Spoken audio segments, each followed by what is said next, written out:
Shots of Brown, what it do, baby? I ain't back. If you new here, you know what to do here. Hit that subscribe button, like, share, comment, hit that notification bell so as soon as I drop, you be the first one with your shot of Brown. And if you ain't already, follow Shots of Brown on Instagram at Shots of Brown. This story, the one time, man, I should have listened, should have paid attention to my elders, but I failed and dropped the ball. But it's good. I made beautiful children from it, so it's good. But I had a lot on my heart that I've been wanting to talk about this for a while, because it's been really damn. This is another thing that I was going through in this whole process of dealing with my sister's situation. I was going through my own personal situation with this. And I'll give y'all a little backstory and then I'll bring y'all up. And if y'all want more to it, I'll give y'all part 2 to this. But just to give y'all a little more insight on why I said, I was in a dark place in these last few years. And it wasn't just because of that situation with my sisters, but like I said, my own personal thing. So back in 2005, I was out the hospital. I got out of the hospital around July, so this had to be about August. I ended up meeting someone through a friend of mine that I knew. I knew her for years. I ended up meeting meeting someone through her. Either or, we met, we hit it off like this. We was like, from day one, we was stuck like glue. So, okay, I'm going to introduce her to my mother and Auntie Whitney. They've always seen me with women, but never nothing serious, you know what I'm saying? They would see me with somebody okay, cool, how you doing? But never nobody that I introduced, like, yo, this is my girl, this is somebody I'm taking serious, boom, boom, boom. It was never that. So when I did decide to bring this person to them, they decided to, do their job as a mother and an aunt and grill this person to make sure this person is right for, their nephew or their son, you feel me? So as soon as I walked through the door, my mother, Auntie Whitney, they like in the living room, kitchen area. In the mansion, like the kitchen and the living room was like close. But either way, introduce them, Auntie Whitney, mommy, this such and such, boom, they looking already like, okay. So either or, so they get to grilling her. Auntie Whitney asking her like, oh, okay, what you like about my nephew?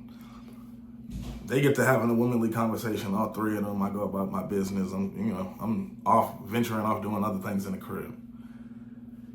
I come back, Auntie Whitney they looking like, nah, Auntie Whitney, I remember her, she was like, She is not the one for you. She only with you because of who you are, and that ain't gonna work. My mother like, she gonna put you through hell? Oh boy, you gonna go, listen, you gonna go through hell. They both saying it. I'm brushing them off, man, whatever, I ain't trying to hear it. Make a long story short though, she ended up staying with me. At this time I told you I'm out the hospital, so she ended up moving in the mansion with me. Boom, we living in the mansion. And she ended up staying with me for about a good month. Auntie Whitney accepted it. Although she didn't like it, she was just like, nephew, till she got fed up. So about 3 weeks, a month, she get fed up. She come to me, she like, nephew, hey, I'm about to give you this money. Go get you a spot and put her in it. I don't really want her in the mansion no more. So go get a spot, put her in it. Know what I'm saying? Boom.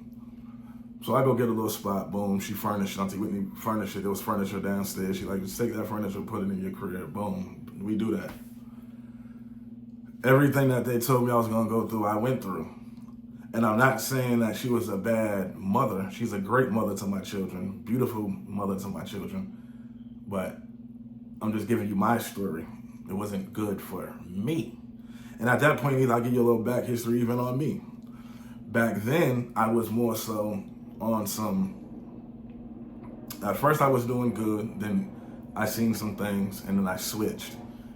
And I'm like, oh, okay. Back then, I'm like, okay, back then my mindset was this. I'm gonna take care of my crib, take care of the household, pay all the bills. I bought her a brand new car, got her a new Acura truck, put her in a condo, paid the rent up for a year. I'm doing everything I should be doing as a man. She ain't working, I'm paying the bills, boom, boom, boom. But also, on the back end, I'm doing me. And I'm cheating, I'm in the clubs, I'm on the road with Uncle B, I'm doing my thing. Speed it up a little bit, we end up breaking up, I move on, I have another daughter, boom, that's when from that point on, everything starts switching. I start going through hell, child support this, child support that. Every time I went to move on and with my life, it was something crazy. So fast forward to, I have my son, I'm about to have my son, and propose to his mother. This news comes out and I am completely like, oh, okay, now you can't get on no more. Now, mind you, my kids was with me every weekend. I'm getting them. I'm doing my thing as a father. You know what I'm saying? Never skipped a beat with my children until I was forced to. But either or, some things went on. Or, you got you got another baby on the way. You engaged. Boom, boom, boom. Nigga, F you. You ain't gonna see these kids no more. Boom, boom, boom. She ended up pulling up to my crib, man. Some things went on where a fight broke out. Charges was filed. Somehow I ended up going to jail for the shit. Another long story. But I ended up beating every charge because I was innocent. You feel me? But since then, I have not seen my kids. I've been back and forth to court. There was things that was set in place from the court that wasn't abided by. And it's like now, man, it's like 4 years and some change later. And it's still crazy. You know what I mean? Still haven't had the proper contact with my children. Because I know a lot of y'all that's on my channel, y'all probably be like, damn, I didn't even know Shane had so many kids. I only see him with 3 of his children. I only see him speak of 3. But, yeah, so it's just crazy. But I just basically gave you this story because, pay attention, man. Pay attention. I wish, I would have paid attention from jumping. Like I said, this video ain't to bash nobody. It ain't to bash her. It ain't to bash nobody. You know what I mean? Because I wasn't the best. You know what I'm saying? But one thing I never did was not make it nothing about other than the children once we were separated. You know what I'm saying? And for some reason, I just want to know, why do women, man, whenever they feel like they're not in control of a situation, they can't control how you live your life or move no more, they just totally strip your children from your life. And it's like you left back trying to do everything in your power. But as a man, the system is so much against you, it's hard. I mean, it's just crazy, man. But I just basically gave that story to, like I said, give someone insight to, this is shit I be going through in my personal life. Why I said I was, in a dark place for these years, because it just be so much of shit. And then, I get with Mecca's mother, and that comes to an end, and I get backstabbed with that whole shit, with the whole Tasha K thing. You know what I'm saying? Tasha K would have never happened if one of my baby mothers would have never went to Tasha K with the nonsense. But it's just crazy, bro. I just be sitting back and I'll be like, shit just be blowing my mind, man. But shout out to all the mothers out there who don't involve their kids in their business with their baby fathers, man, and just co-parent the right way, do things the right way, you know what I mean? Because for some reason, it's harder for the real fathers. From my experience. I see a lot of women with children, and the deadbeats, they don't have the headaches that a good father would get. A nigga who's there for the children. You know what I'm saying?